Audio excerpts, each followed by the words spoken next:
মাননীয় স্পিকার, এই যে ঋণ খেলাপি যারা আছে, নির্বাচনের আগে একটা কমন একটা স্ট্রাকচার, 5 বছর কোনো খোঁজখবর থাকে না, তফসিলের আগে সেখানে একটু কোর্টে যাবে, কোর্টে গিয়ে ওই ঋণ খেলাপির উপরে এই অর্ডারটার উপরে একটা স্টে দিবে এবং 2% দিয়ে আবার রিশিডিউল করাবে, রিশিডিউল করিয়ে আবার নির্বাচনে অংশগ্রহণ করবে, বিভিন্ন জায়গা থেকে টাকা পয়সা উঠায়া, এবং আগামী 5 বছর আবার এই ঋণ নিয়ে কোনো ধরনের কোনো খোঁজখবর থাকে না।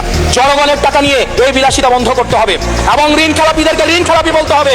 আমরা লজ্জা পাই একই সংসদ একসাথে শেয়ার করার জন্য, কারণ তারা জনগণের টাকা মেরে, যারা জনগণের টাকা ব্যাংক থেকে তুলে নিয়ে ঋণ খেলাপি হয়ে আবার জনগণের প্রতিনিধিত্ব করতে আসে, এই ঋণ খেলাপিদেরকে শাস্তির আওতায় আনতে হবে।